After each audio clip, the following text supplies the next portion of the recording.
چلی جائے، دنیا جتنی بھی جدید چلی جائے، حضور علیہ السلام کے جتنے مارکے ہیں، جتنی سیرت ہے، وہ ہر دور میں امپلیمنٹ ہوگی اور ہر دور میں قابل عمل رہے گی. بے شک. اب غزوہ بدر جو ہے موجودہ دور کے لوگوں کو کیا پیغام دے رہا ہے کہ موجودہ دور کے لوگوں کو یہی پیغام مل رہا ہے کہ توکل، جس طرح آپ نے بتایا کہ صحابہ کرام کا کیا تھا کہ توکل تھا کہ گھوڑوں کی تعداد کم، نیزوں کی تعداد کم، سواریوں کی تعداد کم، لیکن ایک چیز کی طاقت جو ہے وہ بڑی زیادہ ہے. وہ کس چیز کی طاقت ہے؟ وہ اخلاص کی طاقت ہے، للہیت کی طاقت ہے اور محبت رسول کی طاقت ہے. گویا اسلام یہ سکھا رہا ہے مسلمانوں کو کہ مسلمانوں ہر دور میں جو حق والے ہیں، یہ پچھلے انبیاء کے ساتھ بھی علامہ صاحب یہی مسئلہ رہا ہے کہ ہمیشہ اہل حق کم ہی رہے. اور اقبال نے بڑی خوبصورت بات کی ہے کہ حق والوں کو تولا جاتا ہے، گنا نہیں جاتا. اور ہمارے اسلام کا کنسپٹ بھی یہی ہے کہ جو اعمال ہیں یہ تولے جائیں گے، یہ گنے نہیں جائیں گے. تو ہم تول والوں میں الحمدللہ ہم 313 کے عدد سے ایک جو ہے موٹیویشن لیتے ہیں کہ ہم تول میں ہمیشہ دنیا میں باری رہیں. تو آج کے مسلمان کے لیے یہ سبق ہے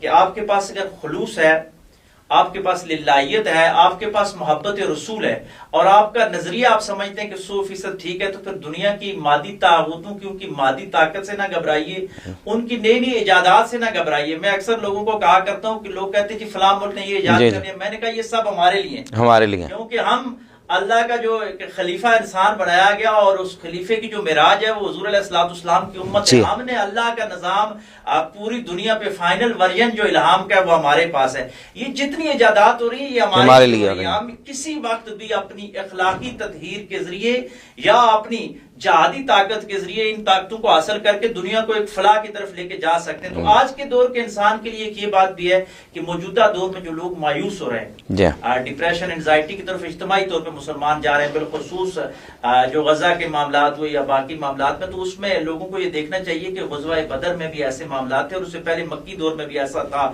لیکن تعداد میں کم تھے، اخلاص تھا. بس آج کا مسلمان کسی بھی سطح پہ ہے، وہ طالب علم ہے، وہ یونیورسٹی کا اسٹوڈنٹ ہے، وہ مدرسے کا طالب علم ہے یا وہ حاکم ہے، میں ہاتھ جوڑ کر یہاں پہ، کیونکہ بڑی ذمہ داریاں بڑوں کی طرف زیادہ ہوتی ہیں، جس کو اللہ تبارک و تعالیٰ نے جتنے بڑے عہدے پہ بٹھایا ہوتا ہے اس کی ذمہ داریاں زیادہ ہوتی ہیں. تو غزوہ بدر میں 313 کا کردار ایک طرف تھا، لیکن میرے آقا علیہ السلام کی لیڈرشپ کا کردار الگ تھا. تو موجودہ مسلم امہ کو اور عوام کو اپنی لیڈرشپ اور اپنے ساتھ ایک اخلاص اور للہیت کا تعلق قائم کرنا ہوگا. صحابہ کی زندگی سے ہمیں یہی ملتا ہے. جب تک یہ چلتا رہے گا تو دنیا کبھی بھی ہمیں جو ہے وہ ٹھکرا نہیں سکتی، یا ہم جو ہے کبھی بھی شکست کی طرف نہیں جا سکتے. یہ بدر کا ایک پیغام ہے. ماشاءاللہ بڑی پیاری گفتگو فرمائی ہے ڈاکٹر صاحب نے. گفتگو کا یہ سلسلہ